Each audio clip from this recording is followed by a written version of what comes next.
From parts unknown, this is Mr. Hartgraves. If there's one word that sums up Full Gear 2023 for me, it would be confusing. And we start the confusion before the show even begins. On 0 Hour, we have a couple of matches there, one of them being MJF versus the Guns for the Ring of Honor tag titles. Now, as we saw the previous night, MJF accepts the help of Samoa Joe, and so Samoa Joe is his teammate here, a placeholder, a stand-in for Adam Cole, defending the belts against the Guns. Now, is this like Horseman rules? How does that work? I don't know. A lot of that's kind of out the window for this pay-per-view as far as like reality. Reality has little to do with Full Gear 2023, and I'm okay with that. I'm okay with suspending our reality, our supposed rules, or whatnot for the sake of good entertainment. I just usually hope that there is some entertainment there to be found when we are foregoing so much of the sports-based, reality-based kind of booking that AEW was founded on, for lack of a better explanation. So the show begins, MJF and Samoa Joe, I guess MJF retains the Ring of Honor Championship, and agrees to giving Samoa Joe a World Championship shot if he can maintain the championship past tonight. So Joe should be invested in keeping MJF safe, right? Well, no. Directly after the match, Samoa Joe goes to the back. I guess he's winded. I don't know. I mean, he's fine. He's not injured. He just goes to the back. I guess Adam Cole comes out. That's a big surprise, and that's what causes them to get the advantage and get the wins over the Guns. An advantage they didn't actually need since they were incredibly dominant over the Guns. You see what I'm saying? It's confusing. Everything that happens during Full Gear 2023 makes very little sense. And although I still was able to predict most of it, if you didn't see over on the All Elite Zone, I'm going to link it after this video so you can actually see just how dead on I was with so many predictions for this. I'll call them out as we go, but it was actually, I was like, wow, how did I predict so much unpredictable stuff? I don't know. I guess I was just on this kind of weird harebrained booking scheme. Look, I like Tony Khan, but tonight was weird. Like, it was a really weird show. And what I'm getting at here is, after the match, Samoa Joe takes off, even though you would think he'd want to protect MJF from, say, the Guns jumping him and brutally attacking his leg, savagely attacking his leg with chairs and jumping off the top rope, to the point where MJF has to be carted off in a stretcher and onto an ambulance before the show even begins. MJF is out of commission and he's gone. Wow. So great buy-in, good strategy, lots of intrigue. Nonsense is all hell. Like, doesn't make a bit of sense if you think about it for even a second, but that's going to be a lot of tonight. On a much better foot, the show begins with this really amazing intro package. I really like the intro package. All the build for this pay-per-view has been phenomenal. I've really been into all the stories that are going to culminate in this evening. So the hype package at the start, I think it's one of the best that AEW's ever done. It's kind of like the old school WWE kind of overly gravitas kind of opening. Everything's on a grander scale. Like, I really enjoyed that. I thought that was really cool. I'd like to see more of those open AEW pay-per-views. I think it's a really fun style.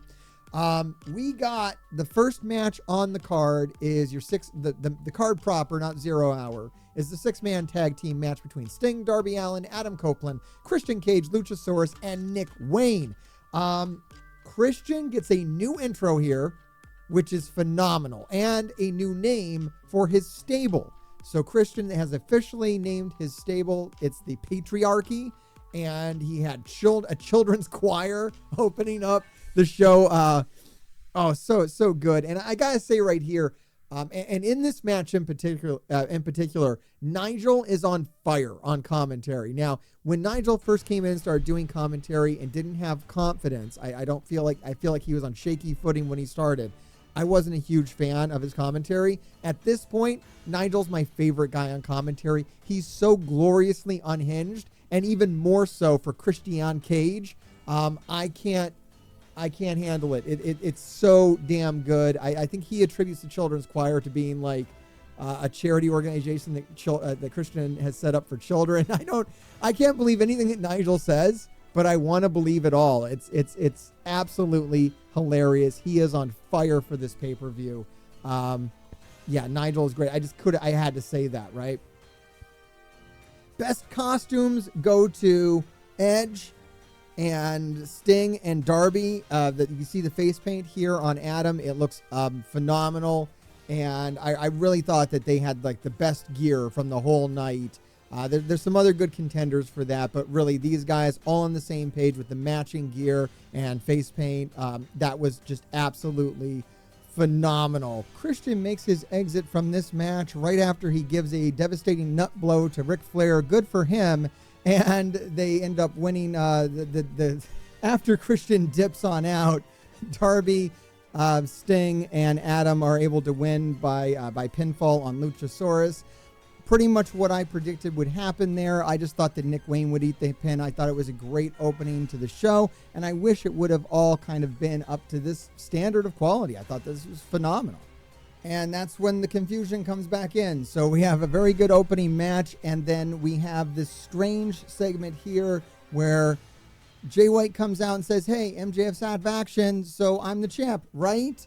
And Adam Cole comes out and says, I am going to stand in for MJF. Adam Cole is going to stand in for MJF. Like, I don't know what you're talking about. He gets cleared by Tony Khan. Who the fuck would clear Adam Cole? What?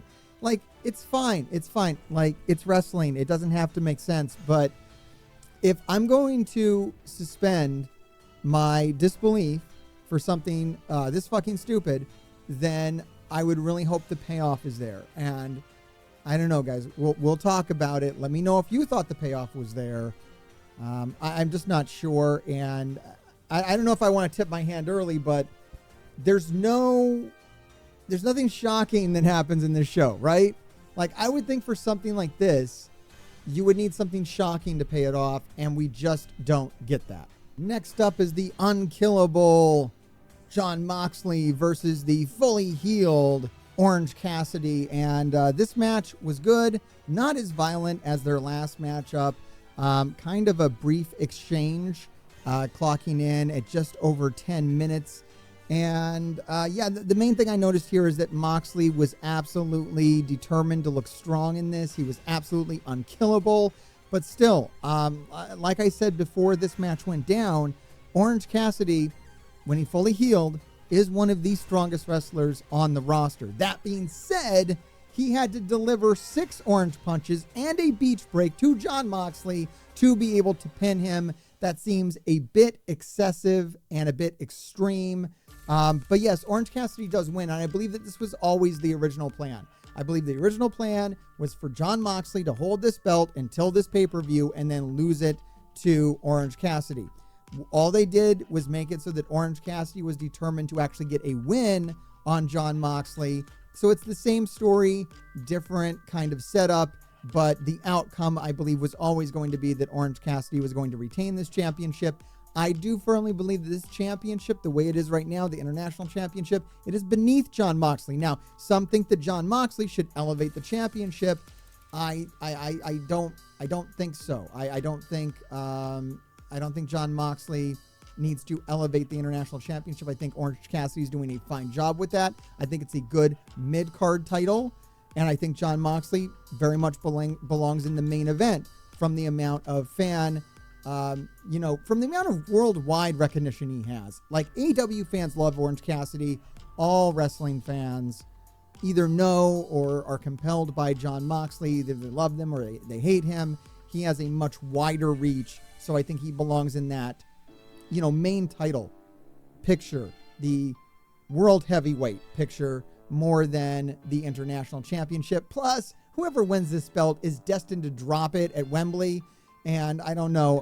I don't think it seems like also Moxley's going through a bit now where he's taking some losses. Maybe we're looking at the breakup of the Blackpool Combat Club. They've been more and more marginalized. There's some cracks in their foundation. I think a couple more good feuds out of the BCC, and we're going to see them part ways. I don't know. I guess we'll have to find out and keep watching. Is Timeless Toni Storm versus Hikaru Shida. And yes, as I predicted, Timeless Toni Storm does take the win. She does have to do a bit of cheating to win, but it's kind of what we'd expect anyways.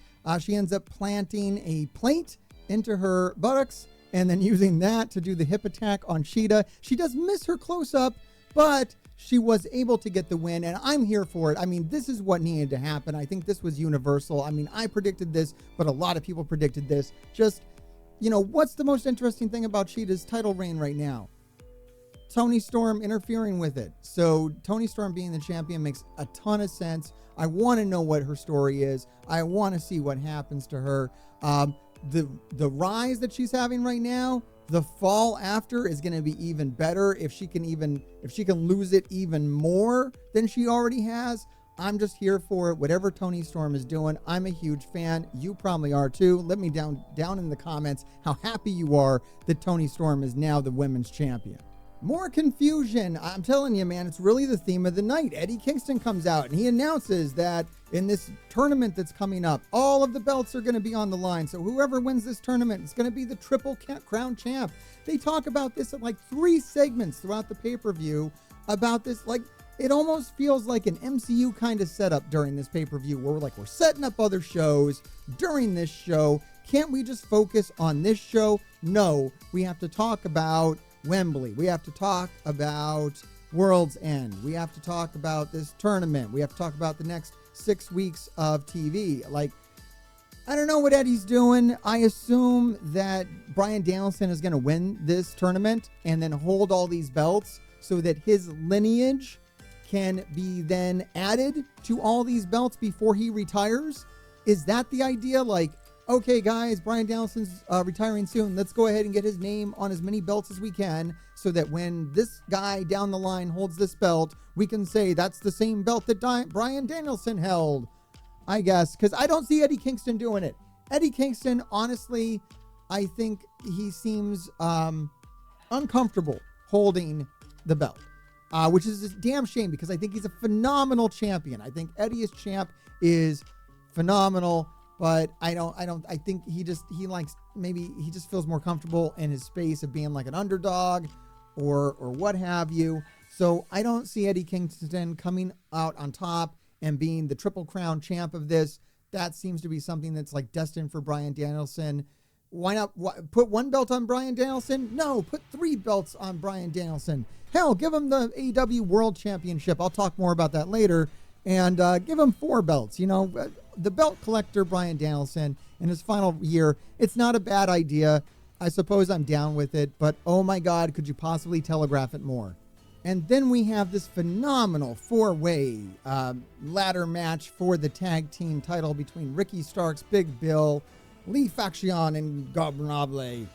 I said that entirely wrong. FTR, Kings of the Black Throne, right? You got everybody in the ring, and there's all these insane ladder spots. Malachi Black kicks it off by taking a pile driver from Cash on the ladder. Oh, it looks nasty. If you like nasty-looking ladder spots, this is your match. Amazing high-flying ladder spots? No, just really sick-looking bumps into ladders again and again and again. If that's your bag, then this is going to be fun for you. I also like during this match the matchup of Brody King and Big Bill. I'd like to see more of that. Big Bill actually makes Brody King look small, which is crazy because we all know how goddamn massive Brody King is. Everybody's going into ladders. This one too, guys. Why have Ricky Starks and Big Bill hold the title for just a short amount of time? The run needs to go on a little longer. I'm really interested to see where this goes with another match on the card. As you know, we got a title shot on the line headed up just in a little bit on the show, and how that plays out makes me very happy that Ricky Starks and Big Bill have retained here. At this point in the night, I think the confusion is not just getting to me. I think it got to everybody in the arena as well. I know if I was sitting there, I'd be just wondering the whole time, is Adam Cole actually going to wrestle? Wait, why are there 3 belts on the line for a tournament? What is happening? And I noticed it during Timeless Tony Storm, like 50% of the audience seems to kind of get what Tony Storm is doing and 50% doesn't. So I kind of get that. But when this went down, I noticed that the crowd was just like dead. And they've been dead for a lot of this. Whenever, like, they're there for the matches, they're hyped during the matches and the action. But when the matches end, it's like they don't know what to do with themselves. Like, they're trying to figure out what is happening next, or are confused by something. I think there was also some shenanigans in the arena at some point. I forget which match it was. I think it was the Young Bucks match. It didn't seem like they were reacting to what was going on in the ring. So I don't know what was going on in the Kia arena that night, but it was definitely, I think the air of confusion was in more than just in the booking. Now, this was some good confusion. Julia Hart was able to roll up Sky Blue after taking a nightfall from Chris Statlander to win the TBS championship, which I thought was phenomenal. This whole match was really, really good. I'm really happy to see such high quality women's wrestling on an AEW pay-per-view. The Timeless Tony Storm match was really good, although, like I said, 50% of the audience didn't really know what to do with themselves during that, but I felt like this was more clear-cut. We had some really good storytelling here between Julia Hart and Sky Blue, and I want to keep that going. We saw the new image debut of Sky Blue, which is something that I've been talking about for a long time on this channel. Like I said, guys, Sky Blue, she's going to have a gimmick change. This initial baseball cap wearing, I'm just a kid, kind of gimmick. I always felt that that was going to go by the wayside, and we were going to bring in something like more hardcore for her, because she really is a pretty hardcore wrestler. Like, she likes to take big, nasty bumps. She is very aggressive. She has a very kind of, a strong style, for lack of a better word. But I really like the new gimmick. She's got new music now, more of a badass thing. It didn't really seem like it was firing on 100% here. Like, she came out, she took off a baseball cap, she stomped it, put on a weird crown. I think that if she keeps with this, which I really hope she does, and she's able to really get solid with it and become a real rival for Julia Hart. The rivalry between Sky Blue and Julia Hart, I think it's just beginning here. I hope it goes a series of matches and leads up to its own pay-per-view, like main event. I'm totally here for it. I think it was wonderful. Chris Statlander looks incredibly strong during this match. She does get defeated here, but she's not the one that eats the pin. And throughout the whole thing, she is doing just big spots. I think Statlander needs to move up and challenge Tony Storm. I think that this title, honestly, it was great to have her come back and take that. Somebody had to beat Jade on her way out. May as well be Statlander. But I think this is a stepping stone for Statlander, but it's a great beginning for Julia Hart and Sky Blue. Will Ospreay's All Elite. No shit. Hangman versus Swerve. I got notes, but I'm not going to refer to them. You got to see this fucking thing. This is match of the night. This is it. I don't even like totally bloody, violent, horrible matches like this. This wasn't a whole lot of fun to watch. But if you're going to talk about two performers who really left it all on the line, left everything out there, it's these two guys. And the finish is something that I've been kind of predicting on this channel for a while, and I honestly didn't think it was going to happen. But yeah, no shit. Swerve hangs Hangman. It gets that violent, guys. It goes there. There's a staple gun involved, and it's incredibly violent. Swerve ends up stapling himself. He takes most of the staples, and then he staples himself, and it's some of the most violent shit. It's cowboy shit, and then it's even vampire shit. There is blood drinking in this match. It is fucking insane. I can't describe it. I think my words are going to fail me. But yeah, if there's one match, if you can handle bloody, violent, crazy shit, then this is the match to watch. If you can't handle that, then never watch this match, because this is one of the most brutal, violent, bloody matches in AEW history. And that says a lot, because there's been a lot of bloody, violent, brutal matches in AEW over the years.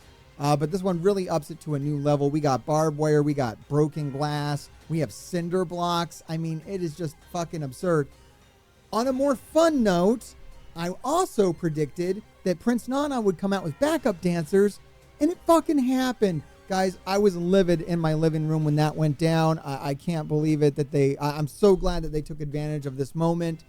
in time where the Prince Nana dance is so over. Just keep it going. Let's get those backup dancers on contract. Let's make them all elite, and let's have them open up every Swerve match. And let's get this guy in a proper title match against MJF. I know there's a lot of people that want a shot at MJF. I think Swerve deserves that shot at MJF. Although maybe another a cage match between him and Hangman Adam Page. I mean, this is nuts. We have actually set this up that Swerve can break into this man's house, beat him at a pay-per-view. I think we have to get another match out of this. I don't think that we can just have that stand that Swerve can go break into your house and beat your ass and come out fine on the other end. I think that he does need to get his comeuppance at a certain point. Who knows? I could definitely see Swerve being the guy to take the belt off of MJF and then have Hangman take the belt off of him, although I don't think we want it to end there. I don't know. Maybe these guys would be great in the TNT scene. I would just like to see both these guys in it. I think they're elevating themselves. I think that if Hangman's title run would have come after a series of matches like this, I think it would have been better received. So I'm just like more open to it. I see these guys for big things, and this was very, very awesome. It was really cool to see Swerve do this. Although we see him do this before. If you go back to Lucha Underground, a lot of this was giving me shades of what he was doing with AR Fox, which was also incredible. So, yeah, amazing performers. Very glad to see this actually happen in AEW and for both these guys to be able to showcase themselves in this crazy, insane fucking way. We go from what might be the best match of the night to what is probably the worst match of the night. And that pains me to say this because I love Kenny Omega. I'm a fan of the Young Bucks. And look, I don't even totally despise Jericho. But here's the thing. Coming off of that last match and so much violence and over-the-top spots, this match would have had to have been so much more phenomenal, but instead it kind of comes off as like a rest. And yeah, we just came off a 30-minute Texas death match, and now we go into a 20-minute tag match that involves Chris Jericho. And look, I don't want to say anything too negative against Chris Jericho. I think he's a fucking legend, but he is not in the athletic shape of a Kenny Omega or Young Bucks. I feel like those matches, it would have been better to see a 10-minute banger between like the Young Bucks and the Lucha Brothers here, or maybe just a proper, more slow drawn out match between a Kenny Omega and Chris Jericho, someone more their speed. A 20-minute match. It really felt like Omega and the Young Bucks were going at half speed this whole time. There were no big phenomenal spots. It just didn't do much for me here. The storytelling was kind of weak. This is when the audience really felt the most distracted. I don't know what they were doing, if they were chanting CM Punk or something. I don't know what the fuck was going on in the audience, but they weren't really here for this match either. I didn't feel Ospreay coming out. I mean, you had Don Callis on commentary, but you had no interference from the rest of the Don Callis family. It seems like this would have been great to end in some kind of giant clusterfuck with the Don Callis family coming out. Like if they would have had like some big, like take 5 of the minutes of these 20 minutes and put them with the Don Callis family, I think we could have had something here. Maybe had the whole group come together, but instead at the end they're fractured. I feel like maybe you could go. I assume they have some plan to go from here. Look, the Elite, if one thing, they always have their eye on long-term storytelling. So I imagine that this is a beat in a larger story.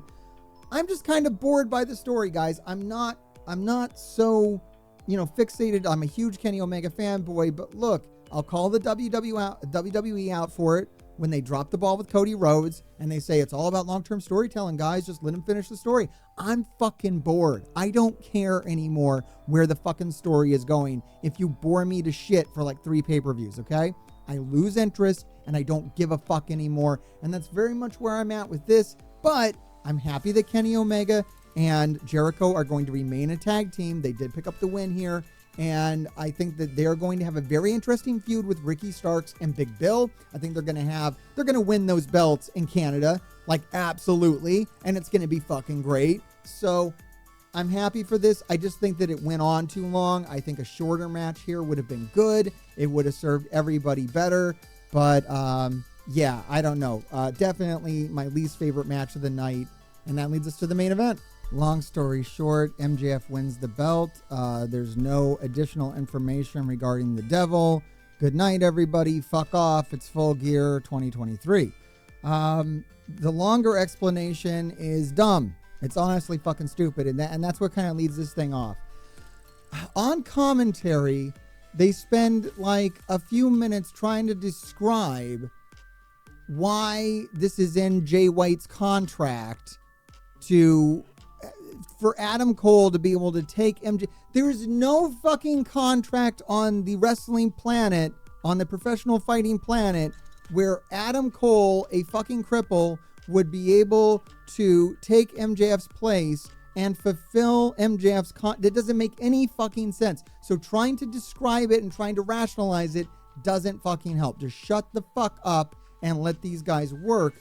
It's a good match. I would have vastly preferred just to have seen a standard regular wrestling match between MJF and Switchblade. I did not need all the fucking leg business. I know it's kind of classic wrestling, so maybe that's blasphemy to say that. I just think that MJF and Jay White are very good wrestlers, and they didn't need so much bullshit. I guess this is what they call overbooking a match. I've never understood the term. I think I understand it now. This match was over fucking booked. This is what overbooking a match looks like. If you've never watched an overbooked match, this is one of them. I mean, let me know down in the comments below. I know there were some really overbooked matches back in the WCW heyday. Famous for that. More overbooked than this with more run-ins and shit. But we had run-ins. We had multiple run-ins, except none of them made any fucking sense. Once again, where the fuck is Samoa Joe? Now, if you would have had Samoa Joe step up for MJF, that would make more sense physically. But it just doesn't make any sense to me that a man with one leg was cleared, medically cleared, by Tony Khan to wrestle, and then MJF, who was recently injured, not as bad as Adam Cole. Adam Cole literally shattered his fucking ankle and had surgery on it. MJF, I don't know, blunt force trauma, sprain? I don't know what we're dealing with here. Not a broken leg, right? Or else he wouldn't be able to function at all. He was able to do quite a few spots on his leg, so I don't think it was broken. Injured, sure. Injured. But when MJF comes out to take his rightful spot in the championship match, you have like half of the fucking guys from the back, security and shit, and producers trying to stop him from coming out.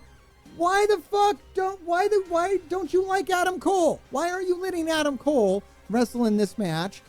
But you're trying to prevent him. Like, MJF's injury is clearly not as bad as like this is where my brain explodes, okay? Because you're trying to explain these things and they don't make any fucking sense, and you're acting one way towards MJF and another way towards Adam Cole. And I'm just waiting the whole fucking time while this match is going on. Where's the Devil? Where's the Devil? Where's the goons? Where's the mask? You know, is Adam Cole going to turn? Is there something interesting going to happen? And the fucking answer is that nothing interesting happens. This whole fucking match, there is no plot development. There is nothing. We almost get a hint of something interesting happen when Adam Cole almost throws the towel in, mimicking Full Gear 2019 when MJF threw the towel in on Cody Rhodes and had his big heel turn. The MJF heel turn. Oh my God, how fucking poetic would have been if Adam Cole would have thrown the towel in, sacrificed MJF's title to Jay White, hugged him, and then kicked him in the balls. Oh my God, it would have been, you know, poetic and interesting and fucking horrible and tragic. And that's really how it should have ended. But no, he doesn't throw the towel in. MJF cheats to win, you know, hits him with the dynamite diamond ring. I don't know, man. I just felt, you know, let down. I really wanted development in the Devil storyline, and we didn't get any of that. It was on the fucking poster, right? If you're gonna put the Devil on your fucking poster for the main event between the poster's got MJF and Jay White on it and the devil in between them, and he doesn't come into play at all. So what the fuck? Like, I don't know. I didn't watch Collision yet from the previous night, so maybe there was some development there. I haven't watched the media scrum. Maybe the fucking devil shows up at the media scrum. I don't fucking know. But anyways, let me know what you thought of the whole thing. I liked it. It was a good show, but I'd say mainly the main event let me down. Although it was a good match. I'm not going to disparage any match between Jay White and MJF, other than the thing I'm going to criticize is, where the fuck does Jay White go now? Jay White can't beat a cripple. Jay White can't fight off two cripples. So, like, what's the point of Jay White at this point? What's he going to do? I don't know. Let me know where you think he's headed. I think he's going to be a little irrelevant here for a bit. I think this might have been Jay White's, moment, and that moment is past. Maybe he'll, shift into kind of insanity as he's done in the past. He's probably going to blame Juice Robinson for not being there. Usually when Jay White has a loss, he blames someone else. So there might be some interesting story developments there for Jay White. I really hope so. I thought that maybe it was time for us all to breathe with the Switchblade and for it to be the Switchblade's era, but no, it's still MJF's era, and that's fine. I'm a big MJF fan. I heard that he brought out the Kalen and Kalen pickles again at the media scrum, so make sure you check out this channel and see the real story behind those pickles. And check out the prediction video I did. It's actually really funny. I did that with the All Elite Zone. I'll go ahead and link both those videos here, so make sure you check them out. And Grave Diggers, keep digging. Alright, like, subscribe, and watch another video, or be cursed. And if you're cursed, that means the grave diggers will keep digging your graves. So you probably want to do it. I fall down on my knees in praise of the horrible things that took her away.